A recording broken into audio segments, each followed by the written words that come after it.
welcome to the June 5th Trips and Traps. Andy Serling, joined by Richard Migliori. And even though the weather isn't great today, there's no place I'd rather be, especially this week, than Belmont Park. And we've got 4 races to look at. No surprise, they're all turf races. Yes, the turf races are where we find the most trips, and we're going to start out with the 6th race on May 30th. And we're going to talk about the favorite from that race, Favor Factor. And as you're taking a look right now at the head-on of the start, and this will be Favor Factor is breaking from the 3 position. Favor Factor, nothing goes right from the start, Richie. No, she gets hit from both sides, and you're going to see she actually gets ping-ponged back and forth, where she really can't even get, or I should say he can't even get his balance, and basically eliminated at the start. Yeah, and I love to get your perspective on these things, because it's easy to watch what happens and say the rider should have done this, he should have done that. But from your perspective, you've been there, you've made the mistakes, you've had things work out poorly or work out well for you.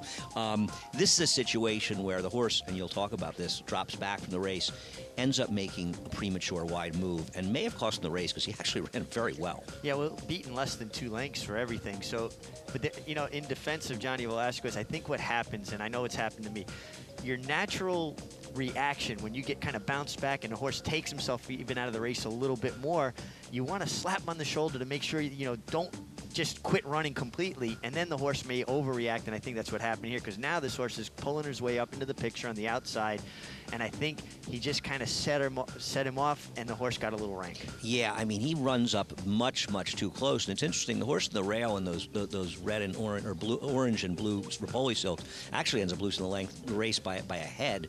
It turns out that sitting back, and the horse behind him even finishes third, Why Not Whiskey, who actually had some trouble in the race, he's out in no man's land now, Richie. Yeah, he's out in no man's land, and you know, a rider of Johnny's caliber doesn't want to be in that spot. It's too hard to win from that spot on the turf. It's just that once the horse grabs the bridle, it's not like driving a car. You can't, you know, say, well, I'll step on the brake or let off the gas. And now you can see even here, he's still looking for a place maybe to hide a little bit because he's been caught so wide. He'd probably like to hide somewhere off the racetrack at this point with this horse. You know, I was thinking about when we talked about Tonalist and the Peter Pan and how he had broken slowly that day, and it kind of enervated him to rush up in the race, and maybe that's a little bit what happened here. You'll see him get looped by the Rapoli horse, but Favor Factor never gives up, and he even gets a little blind switched here. Yeah, well, the Rapoli horse had a lot of momentum, and, you know, again, you've already had so many things go wrong that you're not looking to tip out even further, and then this horse has got first run on you. And this horse ran on evenly, but without that trip, you'd have to think it's going to be right there. I mean, can you imagine if, well, obviously if he had broken cleanly and he had settled and been able to get a fair trip, he was going to win this race. But even with the trouble, he's going to win. And this was a horse that dropped down into this race. I was surprised. I thought he might be claimed in here. Somebody else was claimed. I think Favor Factor next time he comes out, because the break wasn't his fault, Richie. It was really not his fault, and so it's not a bad sign he got left. Yeah, but it set off the chain of events that led to that trip, and that's why this start, no matter what the distance of a race, is always important, because if he breaks clean, now the rider's just quiet on the horse. Once they get shuffled around like that, and the rider has to kind of squeeze him like, hey, get in the race, that kind of sets them off. Yeah, Favor Factor actually ran amazingly well, all things considered. We're now going to take a look at the 8th race from the same day, and this was a race where a couple of horses got blocked in the stretch, and another horse, Frage, who was the 6-5 favorite, another horse who made a very odd premature move in this race. We're going to talk about the one Divine Luck. Outside of her is the 8-horse Abbey Street. And here's Frage, who's assuming her usual customary position in the back of the pack. This was a race, didn't appear to have a ton of speed on paper, though a horse ran off, and you would think Joel Rosario could see this. And what's interesting is the horse that ends up last when he makes a premature move ends up winning the race, because that horse is the one who's out in the clear. Yeah, and that horse got a terrific ride and a terrific trip, you know, just saving ground, saving horse, and then easing out in the clear when it came time to make the run. It's odd because the pace was legitimate. It wasn't some of these slow paces we see. You can understand a horse kind of rushing up. This was, I'm really, honestly, a little bit baffled. I agree, especially by Joel Rosario, who seems to ride the turf as well as any rider in the country. It was a strange ride, and she's a horse that makes a very big run at the end. You see her, she's already moving up in the picture. In front of her is the one Divine Luck and the 8 Abbey Street.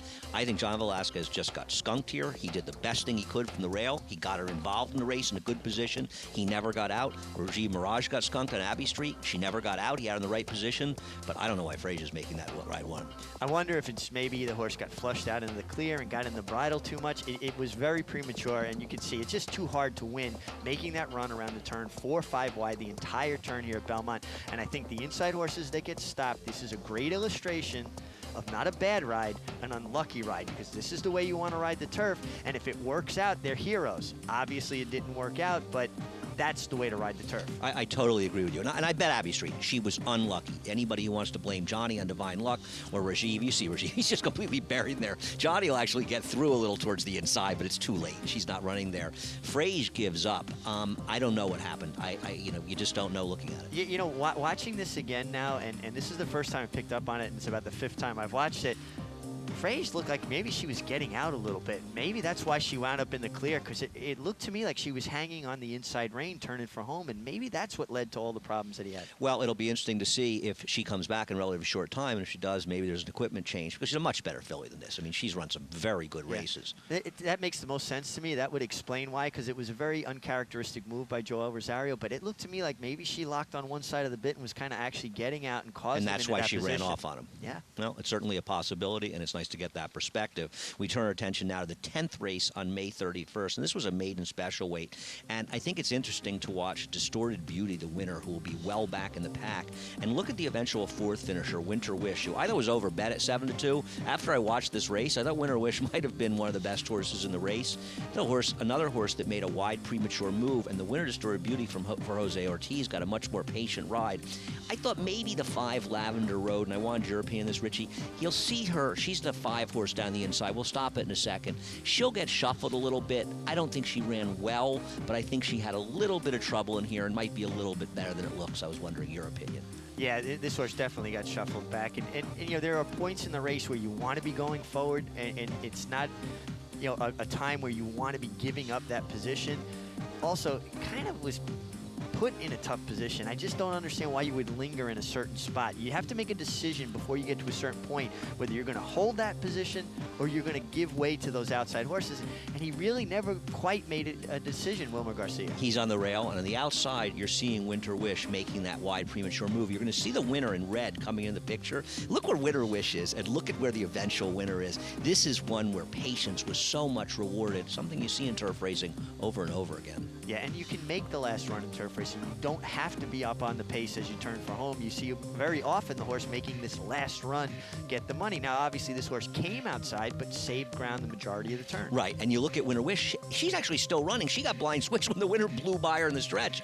And you're going to see the 5 horse on the inside, Lavender Road, actually did a little bit of running in here. Interesting race. Winter Wish, I'd give that horse another chance in there. Yeah, I would too, as well as Lavender Road, to be honest. The more I watch it, I've always been a strong advocate of you have to make a decision. If it turns out to be the wrong decision, live with it. But don't be complacent and let other people dictate what you're going to do. And become a victim. Become a victim. Essentially. We will turn back to the last race we're going to look at. And this was a race that was quite talked about, the 8th race on Sunday, June 1st. And this is a race where the 3rd fraction of 114 they'll show is inaccurate. It's really 113.1. You need to check Trackus on these stats.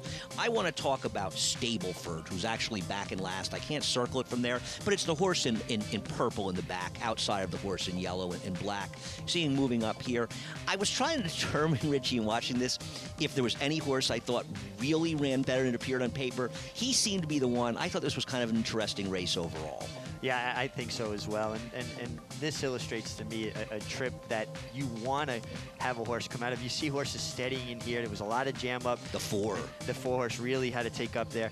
And I'm sure Victor Espinoza on Stableford's watching this mess in front of him, and he's maybe let me give myself an out. Just a place where I can go if something happens in front of me.